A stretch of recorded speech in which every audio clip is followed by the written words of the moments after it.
Гледаме съдебен спор по Нова телевизия. Действието се развива в село Градинарово, където до този момент всичко беше спокойно. Янко се свърза с съдебен спор.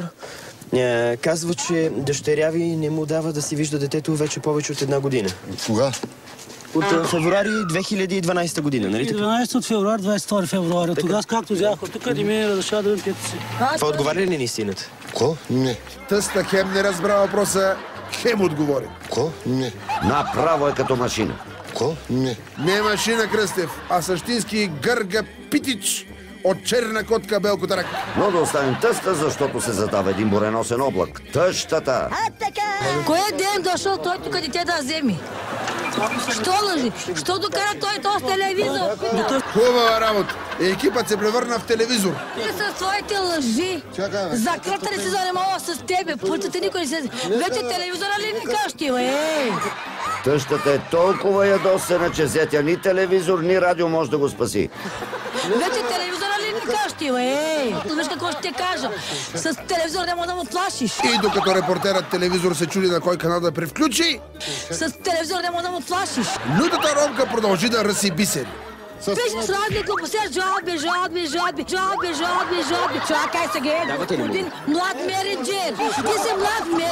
Ти си млад меринджер. Меринджей, жаби, тук става страшно. О, най-доброто, Кръстев, те първа предстои. Колко? Чакай сега. Чакай, тебе не те интересува. Господин млад меринджер, 24 са определящи. Ако ти постигнеш, само това ще видиш. Тъщата набра скорост и не знам дали вече някой може да я спре. Не сигурно. Аз искам телевизор да ме вижда. Още по-хубаво да вижда.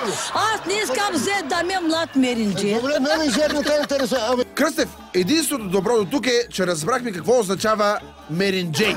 Аз не искам взе да ме млад меринджер. Добре, менеджер не те интересува. Репортерът телевизор се намеси, но това нагнети още повече обстановката.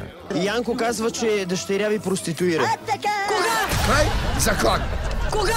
Не, по-скоро ще го пребия с камъни.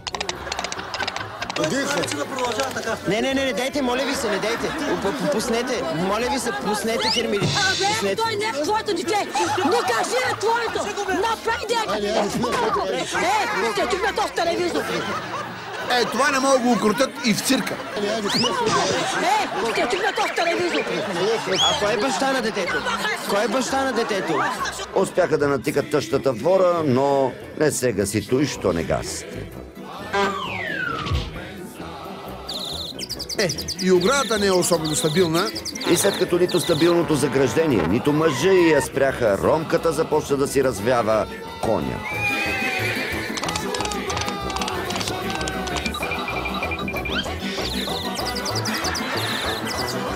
Да се отказва чуждо дете. Как се откажи, като той е мой вече? Правда ли? На това му се казва нагледно доказателство. Как се откажи, като той е мой вече? Правда ли? Докажи ти. Няма го оставя. В един момент картинката се влуши и Ромката реши да изключи телевизор.